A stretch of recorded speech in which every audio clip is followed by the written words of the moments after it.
प्रश्न विचाराय हे अधिवेशन आपण भरवतो कशाला? प्रश्न विचारायलाच ना. विचारा प्रश्न. मग प्रश्न विचारल्यानंतर 4-4 वेळा आपल्याला सांगावं लागतं त्यांना की कारवाई करा आणि ते करत नाहीत म्हणजे ते हलक्यात घेतात आपल्याला आणि आम्हाला पण.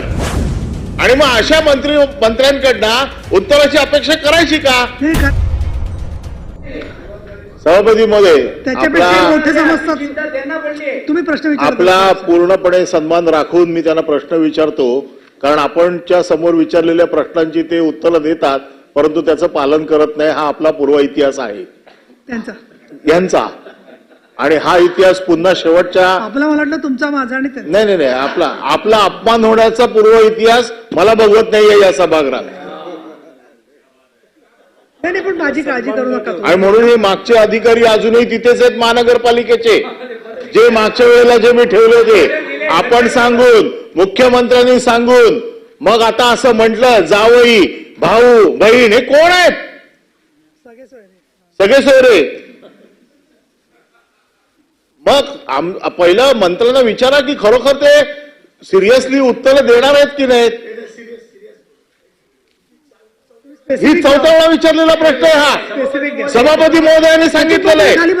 नाही सभापती महोदय, मी प्रश्न विचारतो परंतु प्रश्न विचार हे अधिवेशन आपण भरवतो कशाला? प्रश्न विचारायलाच ना. विचारा प्रश्न. मग प्रश्न विचारल्यानंतर 4-4 वेळा आपल्याला सांगावं लागतं त्यांना की कारवाई करा आणि ते करत नाहीत म्हणजे ते हलक्यात घेतात आपल्याला आणि आम्हाला पण, सभागृहाला.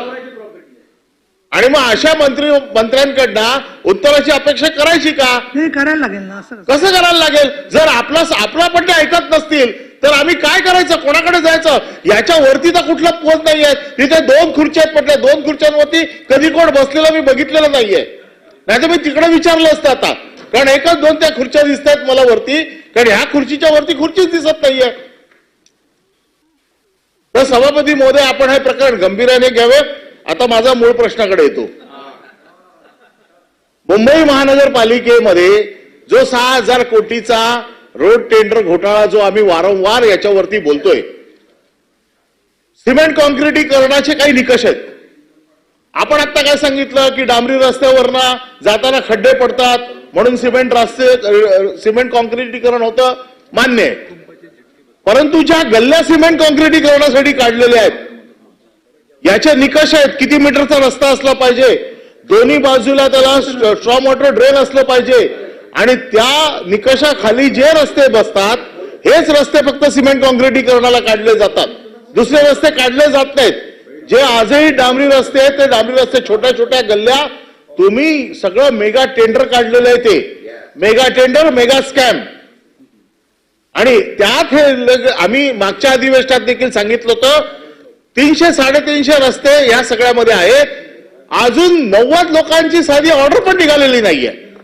आणि मग अशा परिस्थितीत पंतप्रधानांनी उद्घाटन केलेल्या या कार्यक्रमाचं काय होणार माहित नाही.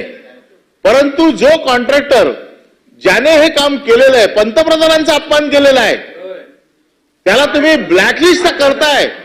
पण पुन्हा माझा आरोप असा आहे की त्याची चौकशी करून त्याने खोटे कागदपत्र देऊन हे टेंडर मिळवलेलं आहे. तर या प्रकरणाची सखोल चौकशी करून या सगळ्या प्रकरणामध्ये त्याला MMR रिजन मध्ये पण दुसरं काम दिलंय. आता एखादा माणूस ब्लॅकलिस्टेड असेल तर त्याला दुसरीकडे काम कसं देता येईल ते जाऊ दे. माझं म्हणणं असं आहे की त्याच्यावरती किती दिवसात तुम्ही चौकशी करणार, त्याच्यामध्ये जर खोटी कागदपत्र देऊन त्याने जर टेंडर मिळवलं असेल तर त्याला तुम्ही ऑर्गनाइज क्राईमच्या अंतर्गत मोक्का लावून अटक करणार का? सभापती महोदय, मी सुरुवातीला सांगितलं की रोडवेजच्या मालकाचं नाव देखील सांगितलं, त्याच्यावर कशा पद्धतीनं कारवाई झाली हे देखील सांगितलं. पण अधिकची माहिती जर अनिल परब साहेबांकडे असेल तर मी त्यांच्याकडनं नक्की घेईन. त्याच्या पद्धतीनं आम्ही चौकशी करू आणि त्याच्यामध्ये हे जे कोण संचालक किंवा ही कंपनी ह्याच्यामध्ये जर गिल्टी सापडली तर त्याच्यावर कारवाई करू.